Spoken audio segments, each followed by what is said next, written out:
नमस्ते बच्चों, मेरा नाम लकी आहूजा है और मैं आपको कक्षा 12 के समाजशास्त्र का अध्यापन करवा रही हूँ। तो बच्चों, कक्षा 12 के समाजशास्त्र के लिए हम अपनी प्रथम पुस्तक यानी भारतीय समाज का अध्ययन कर रहे हैं और इस पुस्तक के हम तृतीय अध्याय का अध्ययन कर रहे थे। इस तृतीय अध्याय का नाम है सामाजिक संस्थाएं, निरंतरता एवं परिवर्तन। तो इस तृतीय अध्याय के हम अब तक 6 भाग पूर्ण कर चुके हैं बच्चों, और आज हम इसी अध्याय का जो 7वां भाग है उसको पढ़ने जा रहे हैं। तो बच्चों, इस अध्याय के पिछले भाग तक हमने जाति और जनजाति की जो मुख्य अवधारणा है, सामाजिक संस्थाओं के रूप में ये हमारे समाज में कैसे व्याप्त हैं, इस बात को जाना था।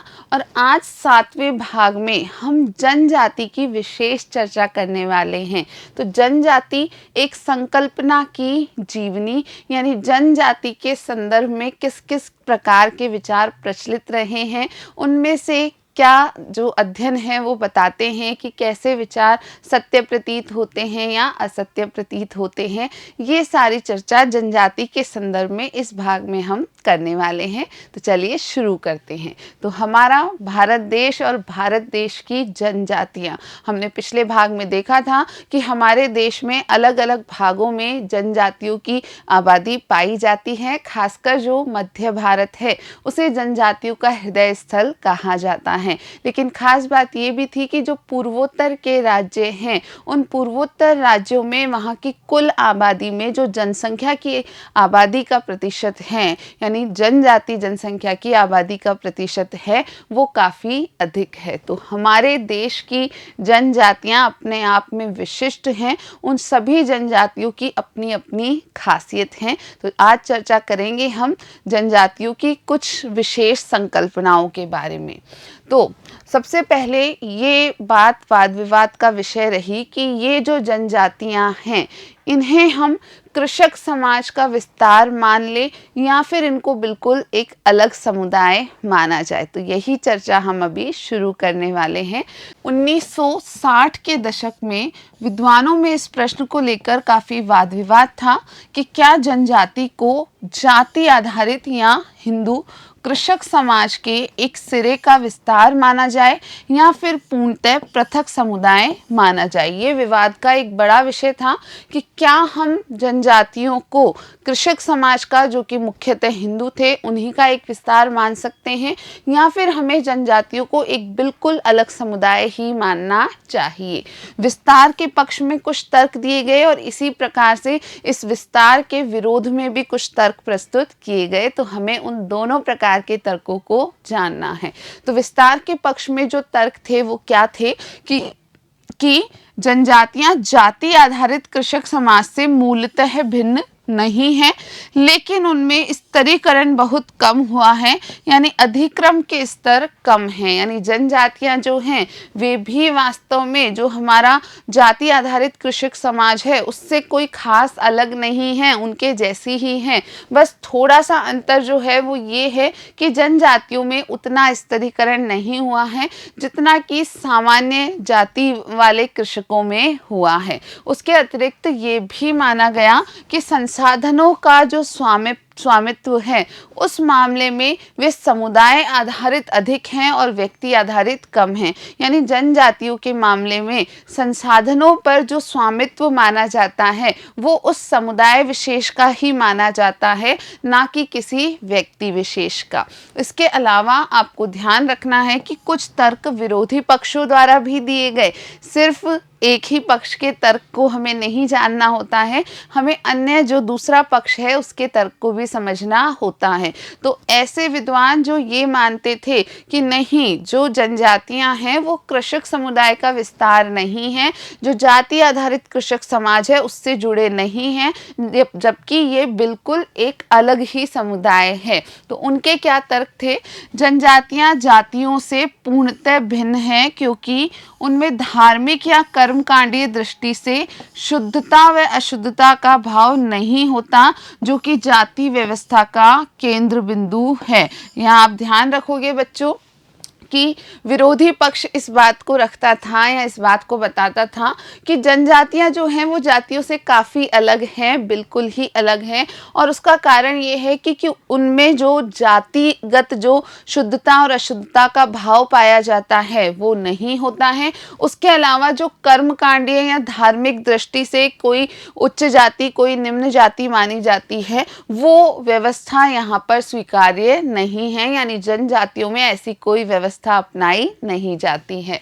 जाति और जनजाति के बीच अंतर दर्शाने वाला तर्क शुद्धता यानी शुचिता तथा अशुद्धता यानी अशुचिता और अधिक्रमिक एकीकरण में विश्वास रखने वाली हिंदू जातियों और अपेक्षाकृत समतामूलक नातेदारी आधारित सामाजिक संगठन वाली जीववादी जनजातियों के बीच सांस्कृतिक अंतर पर आधारित था। तो ये जो मत है जो कहता है कि नहीं जनजातियां बिल्कुल अलग हैं, जो जाति आधारित कृषक समुदाय हैं उसी का विस्तार नहीं है, वहाँ जो आधार था वो था शुद्धता और अशुद्धता। और उसके अलावा जो अधिक्रमिक एकीकरण माना जाता था जिन जातियों में उसको अलग माना गया है, जबकि इनकी तुलना में जो समतामूलक नातेदारी आधारित जनजातियां हैं उन जनजातियों में सामाजिक संगठन हैं, वो जनजातियां काफ़ी ज़्यादा जीववादी हैं, यानी सभी जीवों का ख्याल रखती हैं या वनों में जब वो रहते हैं तो काफ़ी कुछ जीववादी व्यवहार दिखाते हैं। तो इन जनजातियों के बीच में जो सांस्कृतिक अंतर है यानी जाति और जनजाति के बीच में जो सांस्कृतिक अंतर है उसी को ध्यान में रखते हुए ये विचार प्रस्तुत किया गया कि नहीं जाति अपने आप में बिल्कुल अलग व्यवस्था है और जनजातियों का उस व्यवस्था से कोई प्रत्यक्ष संबंध नहीं है। जनजाति व जाति के मध्य अंतर, तो जाति और जनजाति के बीच जो अंतर है वो हम देख लेते हैं। यहाँ शुद्धता व अशुद्धता का भाव विद्यमान होता है, यानी कुछ जातियों को शुद्ध और कुछ को अशुद्ध करार दिया जाता है। और साथ के साथ यहाँ यानी जातीय व्यवस्था में अधिक्रमिकता पाई जाती है, यानी जातियों को एक क्रम में रखा गया है जहाँ कुछ जातियाँ उच्च जातियाँ कही जाती हैं जबकि अन्य जातियाँ निम्न जातियाँ कही जाती हैं। वहीं हम जनजाति की बात करें तो यहाँ शुद्धता और अशुद्धता का अभाव है, ऐसी कोई विचारधारा वहाँ स्वीकार्य नहीं है। उसके अलावा ये समतावादी हैं, नातेदारी आधारित सामाजिक संगठन है, यानी इनके जो सामाजिक संगठन है वो मूलतः नातेदारी पर ही आधारित होते हैं और ये काफ़ी समतावादी है, यानी सभी को समान दृष्टि से समतामूलक दृष्टि से देखने का जो नज़रिया है वो यहाँ पर जनजातियों में पाया जाता है। उसके अलावा जो जनजाति हैं वो जीववादी हैं, एनिमलिस्टिक हैं, जिससे आपको ये समझना है कि उनमें जैसे जिस तरीके से लोग हम कहें शुरुआत में जंगलों में रहते थे जंगली जानवरों के साथ मिलजुल करके, तो वो प्रवृत्ति जनजातियों में हमें अब तक नज़र आती है। 1970 के दशक के आते आते जनजाति की सभी परिभाषाएं दोषपूर्ण दिखाई देने लगी। खास बात यह है कि 1960 के दशक में तो ये दो विचार जो थे, जो विपरीत विचार थे, उनके बारे में अलग अलग तर्क प्रस्तुत किए गए और 1970 के दशक तक आते आते जनजाति की तब तक व्याप्त जितनी भी परिभाषाएं थी वो सभी परिभाषाएं दोषपूर्ण दिखाई देने लगी। यह दर्शाया गया कि जनजाति व कृषक समाज के बीच किया गया अंतर अपनाई गई कसौटियों पर खरा नहीं उतरता, जैसे आकार, पृथक्करण, धर्म व आजीविका के साधन। तो मूलतः जो जाति और जनजाति के बीच अंतर किया गया, या खासकर जो कृषक समाज था और जनजातियां थी उनके मध्य जो अंतर किया गया वो या तो आकार के आधार पर था, या पृथक्करण के आधार पर, या धर्म के आधार पर, या आजीविका के साधनों के आधार पर। लेकिन इस अंतर को स्वीकार नहीं किया गया। ये अंतर जो है ये किसी भी आधार पर खरे नहीं उतर रहे थे और इसके उदाहरण आपको यहाँ याद रखने हैं। जैसे कुछ जनजातियां हैं संथाल, गोंड और भील। ये जनजातियां बहुत बड़ी हैं और काफ़ी विस्तृत क्षेत्र में फैली हुई हैं। यानी अगर हम इनके आकार की बात करते हैं तो कई ऐसी जातियां हैं हमारे देश में जिनका आकार इन जनजातियों की तुलना में काफ़ी छोटा दिखता है। तो हम यह नहीं कह सकते कि जनजाति वो होती हैं जिनका आकार छोटा होता है, क्योंकि ये संथाल, गोंड और भील जैसी जनजातियां जो है उनका आकार काफ़ी बड़ा पाया गया। उसके अलावा मुंडा, हो जैसी जनजातियां काफ़ी समय से स्थायी खेती करने लगी है। यदि हम आजीविका के साधनों की बात करते हैं और हम कहते हैं कि जनजातियां जो हैं वो कृषक नहीं हैं, वो खेती नहीं करती हैं, तो इस बात को भी अब 1970 के दशक में स्वीकारा नहीं गया, क्योंकि यह शोध के आधार पर पाया गया कि कई जनजातियां जैसे मुंडा और हो जैसी जनजातियां जो थी वो कृषि कार्य में संलग्न थी। बिरहोर जो कि बिहार से संबंधित हैं, जैसी शिकार संग्राहक जनजातियों ने विशेष प्रकार के घर यानी स्थायी आवास बसा लिए और टोकरियां बुनना, तेल निकालना जैसे अन्य कार्य करती है। तो यह बात भी महत्वपूर्ण है, यह उदाहरण भी याद रखेंगे कि बिहार जो क्षेत्र है वहाँ की जो बिरहोर जनजाति है उनके बारे में हम देखें तो ये मूलतः शिकार संग्राहक जनजाति थी, लेकिन कालांतर में इन जनजातियों ने अपने स्वयं के स्थायी घर बसा लिए। यानी हम ये नहीं कह सकते कि जनजातियां स्थायी घर नहीं बसाती हैं, क्योंकि कई ऐसी जनजातियां हुई जिन्होंने अपने अपने स्थायी घर भी बसा लिए और साथ के साथ आजीविका के जो साधन थे वो भी इनमें अब नए नए उत्पन्न होते दिखाई देने लगे, जैसे कि टोकरियां बुनना, तेल निकालना, इस प्रकार के जो कार्य थे ये बिरहोर जनजाति के लोगों द्वारा किए जाने लगे। विकल्पों के अभाव में जातियों ने या गैर जनजातीय लोग शिकार व संग्रहण का पेशा भी अपना लिया है। तो एक उदाहरण आप यह भी याद रखेंगे कि हम ये नहीं कह सकते कि शिकार का और संग्रहण का पेशा जो है वो सिर्फ जनजातीय लोग ही करते हैं, या हम ये कहें कि जनजातीय लोग वे हैं जो शिकार व संग्रहण का कार्य करते हैं, तो यह कथन सही नहीं होगा। क्यों? क्योंकि यदि कुछ किसी ऐसे व्यक्ति को जो कि किसी जाति से संबंध रखता है, यदि ऐसे व्यक्ति ने भी किसी विकल्प के अभाव में उसे कोई और कार्य नहीं मिला तो उस कारण से उसने शिकार और संग्रहण का जो पेशा है उसे अपना लिया है, तो उस व्यक्ति को हम जनजाति से संबंधित नहीं बता सकते हैं।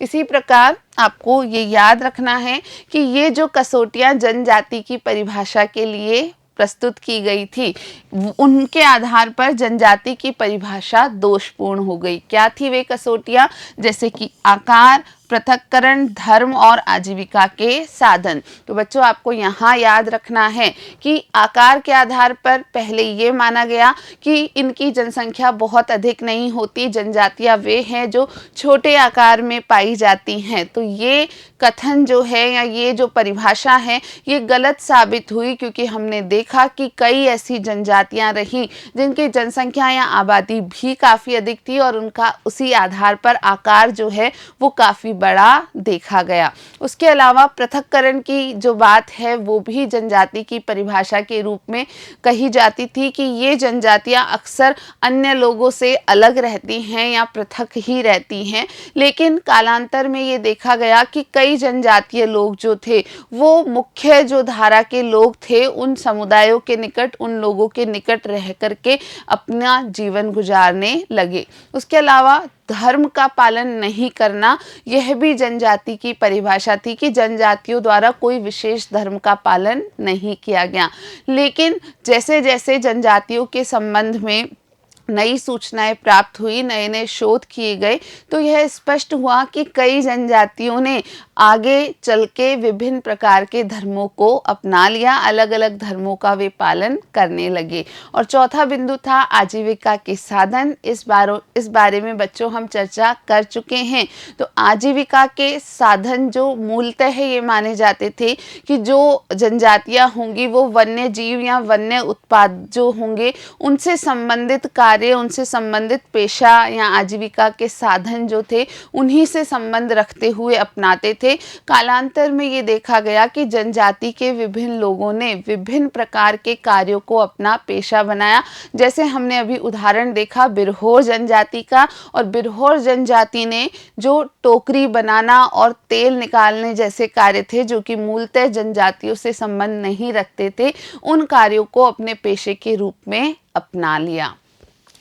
जाति व जनजाति के बीच अंतरों पर जो चर्चा हुई है उसके साथ ही उस प्रक्रियाओं व उपायों पर भी काफ़ी बड़ा साहित्य तैयार किया गया, जिसके माध्यम से विभिन्न युगों में जनजातियों को हिंदू समाज में आत्मसात किया गया। तो यहाँ आप ध्यान रखेंगे कि हमारे विषय समाजशास्त्र में इस जो जाति और जनजाति का मुद्दा है इस पर काफ़ी चर्चा हुई। इनके मध्य जो अंतर हैं उस पर काफ़ी चर्चा हुई, और साथ ही साथ ऐसी प्रक्रियाओं और उपायों पर भी चर्चा हुई। काफ़ी सारा साहित्य इसके लिए तैयार किया गया, जिनके आधार से विभिन्न युगों में जनजातियों को हिंदू समाज में आत्मसात किया गया है। तो ये कुछ ऐसी प्रक्रियाएं हैं जिन पर काफ़ी बड़ा साहित्य तैयार किया गया विभिन्न समाजशास्त्रियों द्वारा, जैसे संस्कृतिकरण, जिसके बारे में हम पहले से ही जान चुके हैं, पर संस्कृतिकरण जिसे हम अकल्चरेशन कहते हैं। इसके बाद सवर्ण हिंदुओं द्वारा विजितों को शूद्र वर्ण में शामिल करना, तो ये भी इतिहास में एक बहुत महत्वपूर्ण घटनाएं रही हैं कि जो सवर्ण हिंदू थे उन्होंने जो उनसे विजित हुए यानी जो हार गए थे उनको शूद्र वर्ण में शामिल कर लिया था। यानी पहले जो हम कहें युद्ध हुआ करते थे, उन युद्धों में कई बार ऐसी स्थिति बनती थी, तो सवर्ण हिंदुओं द्वारा जो विजित वर्ग के लोग थे जो हार जाते थे युद्ध में, उन्हें शूद्र वर्ण में शामिल कर लिया था। इसके अतिरिक्त कई अन्य प्रक्रियाओं द्वारा भी जनजातियों को हिंदू समाज में आत्मसात कर लिया गया था।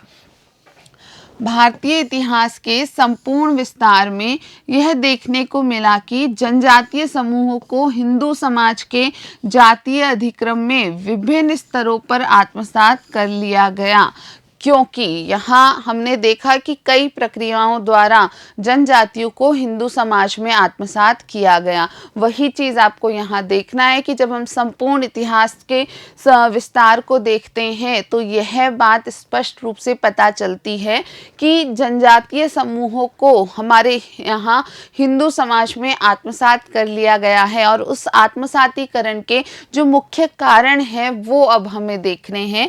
क्योंकि ज़मीनों पर बस्तियां बसा दी गई, तो वास्तव में जिन जमीनों पर जनजातियां रहा करती थी उन जमीनों पर कई सारी बस्तियों की बसावट कर दी गई, और इस कारण से उन जनजाति के लोगों को जिनकी ज़मीनों पर बस्तियां बसाई गई उन्हें मुख्यधारा के हिंदू समाज में आत्मसात कर लिया गया। जंगलों का सफाया कर दिया गया, और एक बड़ा कारण यह भी था कि जंगलों का सफाया कर दिया गया। जहाँ जहाँ जंगल पाए जाते थे उन जंगलों को ख़त्म कर दिया गया। तो जो आदिवासी मूलतः वन्य जीव और वन्य उत्पादों पर निर्भर थे उनके पास अब कोई दूसरा रास्ता नहीं बचा, और इस कारण उन्हें हिंदू समाज में अपने आप को आत्मसात करना पड़ा।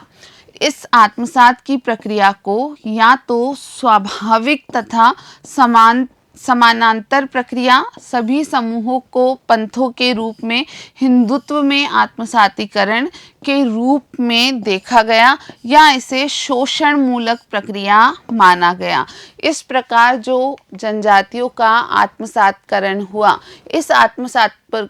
इस आत्मसातीकरण की प्रक्रिया को या तो स्वाभाविक तथा समानांतर प्रक्रिया माना गया। यानी यहाँ भी दो दृष्टिकोण प्रदर्शित होते हैं कि कुछ लोगों द्वारा तो इसे स्वाभाविक और समानांतर प्रक्रिया माना गया, यानी ऐसी प्रक्रिया जहाँ सभी समूहों को पंथों के रूप में हिंदुत्व में ही आत्मसात किया गया, यानी मिला लिया गया।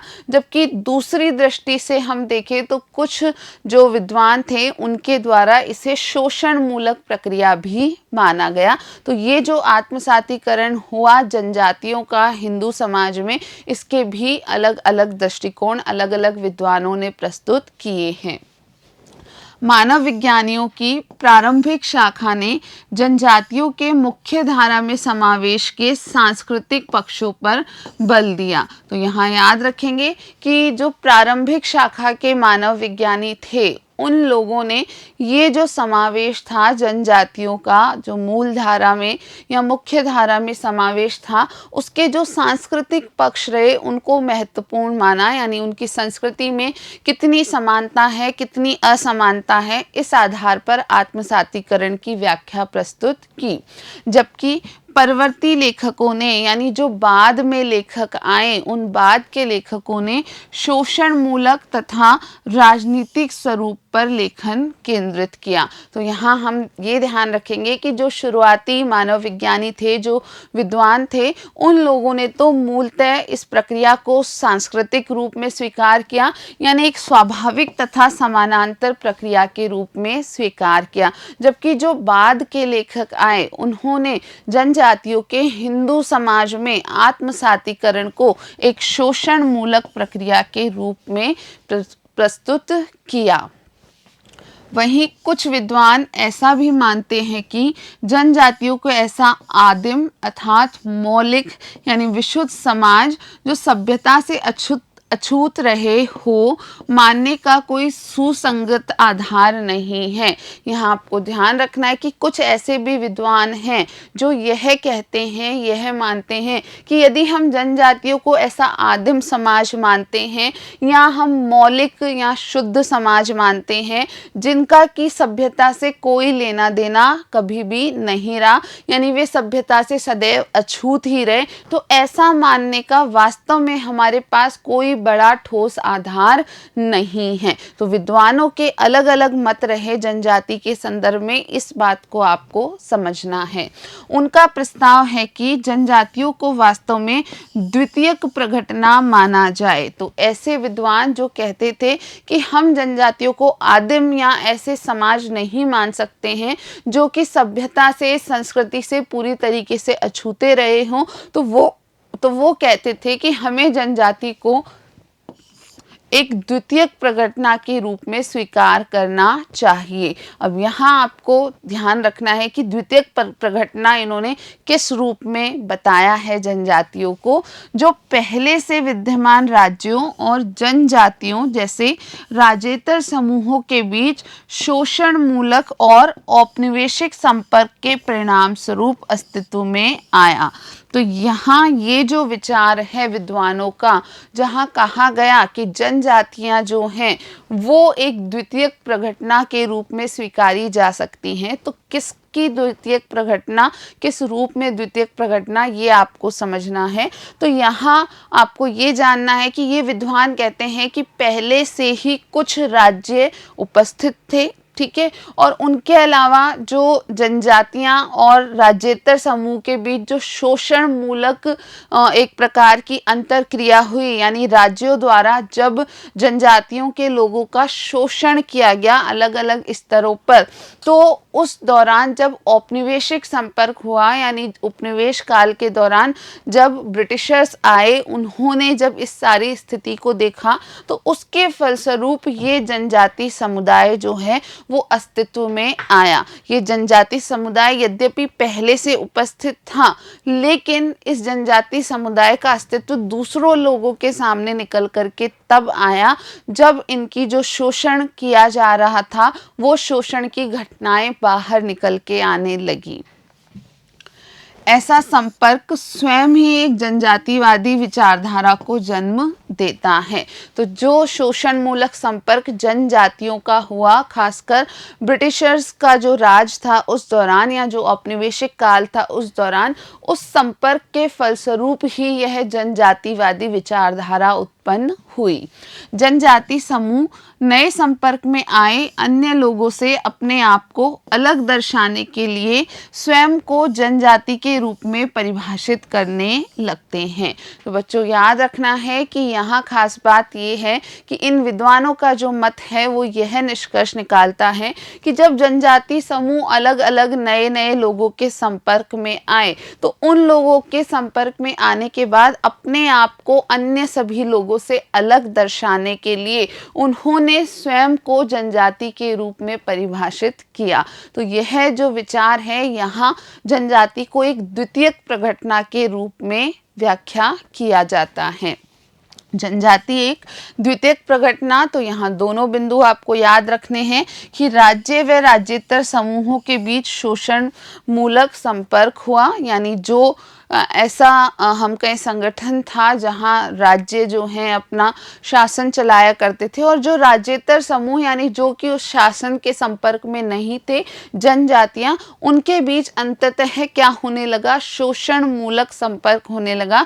यानी जो राज्य थे उन राज्यों के शासकों ने जनजातियों का शोषण करना शुरू किया, और इसी दौरान साथ के साथ क्या हुआ, जनजातियों का उपनिवेशवादी संपर्क भी शुरू हुआ। और इन दोनों के फलस्वरूप, इन दो जो घटनाएं थी उनके फलस्वरूप ही जनजाति एक द्वितीयक प्रघटना के रूप में प्रकट हुई। यानी जनजाति के जो लोग थे उनमें एक इस प्रकार की भावना उत्पन्न हुई कि वे अन्य लोगों से जिनसे उनका संपर्क हुआ है अलग हैं, और इस कारण उनमें ये जनजातीय विचार उत्पन्न हुए कि हम अलग हैं।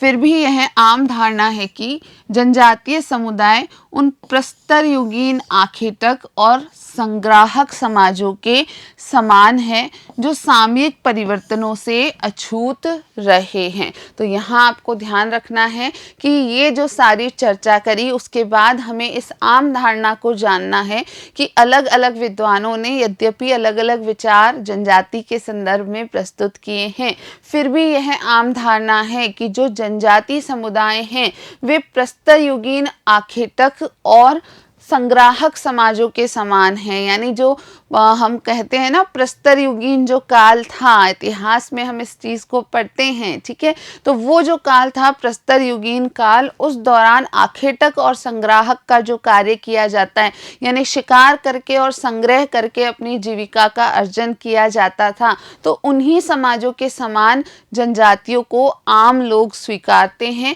और सामयिक परिवर्तनों से ये अछूत रहे हैं। यानी समय के साथ जो सारे परिवर्तन हुए हैं उन परिवर्तनों से ये बिल्कुल अछूत रहे हैं। इस प्रकार का विचार आज भी स्वीकारा जाता है। हालांकि लंबे समय से यह सच नहीं रहा है, यह तथ्य लंबे समय से सच नहीं है। क्यों? क्योंकि सामयिक परिवर्तनों से जनजातियां अछूत नहीं रही हैं।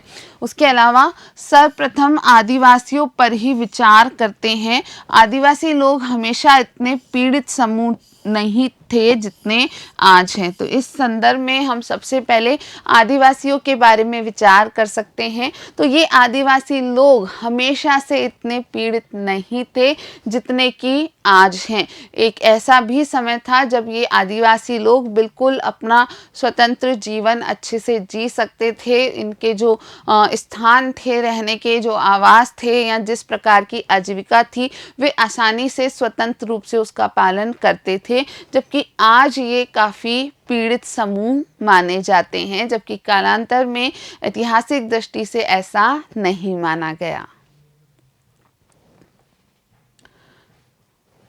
मध्य भारत में अनेक गौंड राज्य रहे हैं, जैसे गढ़मांडलो या चांदा।